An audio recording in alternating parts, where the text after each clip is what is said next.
Hola a todos, yo soy Rocío Azul, me da mucho gusto saludarlos una vez más. En esta ocasión les voy a platicar sobre las cosas más básicas de los números complejos. Comencemos pensando en una ecuación cuadrática que es la ecuación x cuadrada más 1 igual a 0. Pues resulta que los números complejos vienen de la necesidad de que existan soluciones a ecuaciones como esta.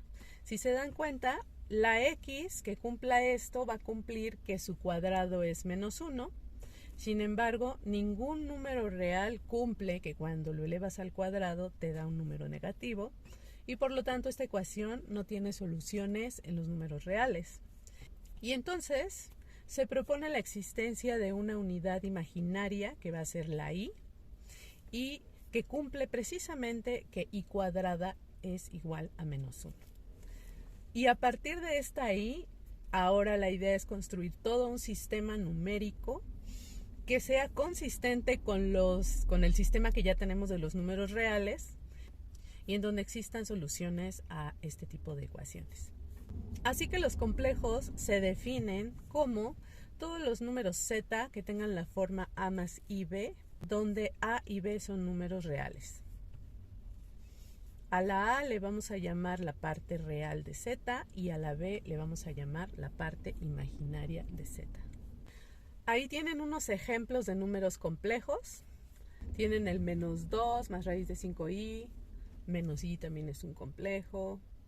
Tienen 3 octavos y 0, que son números reales, pero que también son números complejos, solamente que su parte imaginaria es igual a 0. Bueno, ya tenemos a nuestra unidad imaginaria, pero no nos puede servir de nada si no tenemos una suma y un producto. Así que primero vamos a definir la suma de dos números complejos. Si tú tienes a más ib y c más id, los vas a sumar como a más c más i por b más d. Si se dan cuenta, estoy sumando las partes reales y por separado estoy sumando las partes imaginarias. Y eso pues nos recuerda un poco a las coordenadas en el plano. De hecho, podemos poner en correspondencia biunívoca a los complejos con los puntos del plano, porque si tienes el complejo a más ib, lo puedes pensar también como el vector a, b. Incluso pues lo puedes representar en el plano y ahora al eje x le podemos llamar el eje real y al eje y le podemos llamar el eje imaginario. Y así como se definió la suma, resulta que cumple 5 propiedades muy importantes, que son las mismas de los números reales. Primero, la suma es cerrada, porque la suma de complejos te da un complejo. Luego, es asociativa, es conmutativa, existe el neutro aditivo, porque ya dijimos que el 0 también es complejo, y existen los inversos aditivos, es decir, que para a más ib, su inverso sería menos a menos ib.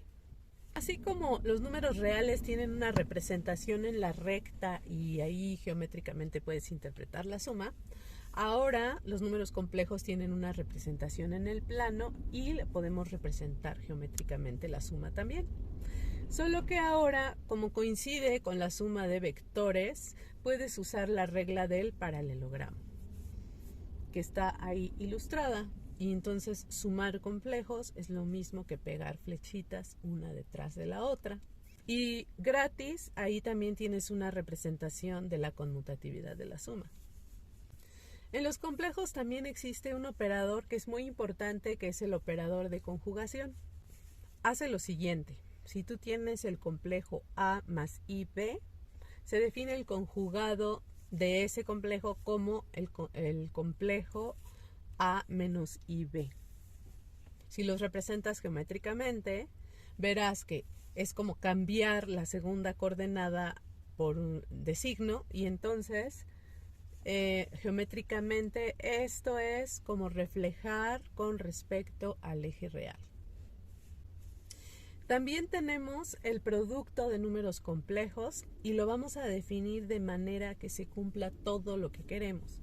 ¿Qué queremos que cumpla el producto? Pues lo mismo que en los reales, es decir, que sea cerrado, asociativo, conmutativo, que se distribuya con respecto a la suma, que el 1 funcione como unidad. o bien como neutro multiplicativo. Y entonces multipliquemos Z1 por Z2, que es lo mismo que multiplicar A más IB por C más ID. Si utilizo todas las propiedades que acabo de decir, vas a llegar a AC menos BD más I veces AD más BC. Y entonces así queda definido.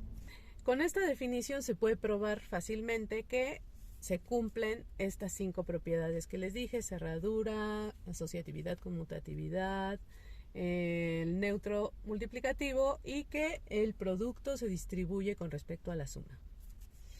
Se podría interpretar también geométricamente este producto y pues de inmediato, así de lo que están viendo, pues no parece tan fácil, pero no se preocupen que pronto lo vamos a reescribir de una manera que sí se puede interpretar muy fácilmente, geométricamente. Propiedades de la conjugación. Ya dijimos que la conjugación es un operador en los números complejos y quiero que observen que si ustedes la aplican 2 veces llegan al mismo número. Por lo tanto, este operador es involutivo. Segunda propiedad: si tú sumas un complejo con su conjugado y lo divides entre 2, te da su parte real. Ahí está la demostración, muy fácil. Y también si tú a un número complejo le restas su conjugado y lo divides entre 2 y obtienes la parte imaginaria. Y ahora algo muy importante: si tú multiplicas un número complejo por su conjugado, vas a obtener un número positivo que es justamente el tamaño de la flechita vector de ese número complejo que se llama módulo, pero elevado al cuadrado. Y si ahora lo calculamos, vas a ver que te va a dar a cuadrada más b cuadrada, que coincide con ser la norma al cuadrado del vector a, b. O sea que la conjugación es como una unificación algebraica geométrica, porque nos permite escribir el tamaño, o sea, el módulo, en términos algebraicos. Y ahora sí, queremos reinterpretar el producto. Para esto, quiero que recuerden que si ustedes están en el círculo unitario y si ahí tomara un complejo, pues el módulo de ese complejo sería 1, y si sus coordenadas fueran x y y, fácilmente ustedes pueden checar que el coseno de el ángulo de ese complejo va a ser x y el seno del ángulo va a ser y. De modo que este complejo yo lo puedo reescribir como coseno de alfa más i seno de alfa. Se utiliza la notación que están viendo, e a la i alfa, para reescribir lo de arriba. Un número complejo en general pues no va a estar en el círculo unitario, estará en otro círculo de otro radio. Por ejemplo, aquí ya estoy haciendo radio R. Supongamos que A más IB es un complejo W con radio R o con módulo R. Y en este caso, si calculas el coseno de alfa, va a ser A entre R, de modo que A va a ser R coseno de alfa y B va a ser R seno de alfa. Así que este complejo W yo lo puedo escribir como R e a la i alfa, de manera resumida, como lo dije hace rato, pero donde R en realidad es el módulo de W. Y entonces esta es como una representación polar de los números complejos.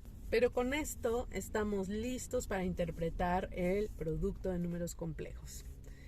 Supongamos que tengo 2 complejos, A más IB y C más ID, y que yo los reescribo en términos de lo que les acabo de decir. Z entonces es el módulo de Z por E a la I alfa, y W que sea el módulo de W por E a la I beta, donde bueno, alfa y beta son los ángulos correspondientes a cada uno de los vectores. Entonces cuando ustedes hagan Z por W, les va a quedar módulo de Z por módulo de W por E a la I alfa por E a la I beta. Voy a sustituir lo que vale E a la I alfa y E a la I beta, y nos quedan esas cosas con senos y cosenos. Y vamos a llegar a módulo de Z por módulo de W por coseno de alfa, coseno de beta, menos seno de alfa, seno de beta. Y con la I me va a quedar coseno de alfa, seno de beta, seno de alfa, más seno de alfa, coseno de beta. y resulta que esas son identidades trigonométricas. La primera es el coseno de la suma de los ángulos y la segunda es el seno de la suma de los ángulos. De modo que al final me queda módulo de z por módulo de w por el coseno de alfa más beta más i veces el seno de alfa más beta, que se puede escribir resumido como módulo de z por módulo de w por e a la i alfa más beta. Pero esto ya nos permite interpretar geométricamente, porque ahí estamos llegando al producto de los módulos y la suma de los ángulos. En este ejemplito lo pueden ver. Si me dan el complejo z e a la i pi cuartos y el complejo w, que es 5e a la i pi, me están diciendo que el primero tiene módulo 3, una medida 3, y su ángulo con respecto al eje real es pi cuartos, o sea 45 grados, y el segundo hace un ángulo de 180 grados. Entonces, para dibujar el producto de z con w, lo único que tengo que hacer es sumar los ángulos y me va a dar 5 cuartos de pi, y multiplicar los módulos, que es 3 por 5, entonces me va a dar una flecha que mide 15. Y con esto voy a terminar, es suficiente para ser básico. Solo quiero que vean que en los complejos se unifican el álgebra y la geometría de una manera muy armoniosa. De hecho, hay muchas funciones que realmente su comportamiento no queda muy claro hasta que las ves expresadas en los términos complejos. Bueno, si quieres avanzar un poquito más en geometría compleja, tengo varios videos, así que busca mis videos de geometría compleja, te los recomiendo. La geometría es una gran herramienta. Puede costar mucho trabajo al principio, pero créanme que la recompensa es grande cuando la geometría se vuelve tu aliada. Me despido, espero verlos muy pronto con un video más. Pueden sugerirme sus temas. Algunos temas que me sugieren no los hago porque no los sé todo. Pero ustedes síganme sugiriendo, a lo mejor uno de esos sí lo sé y lo puedo desarrollar. Espero que estén muy bien, les mando muchos besos, cuídense, bye.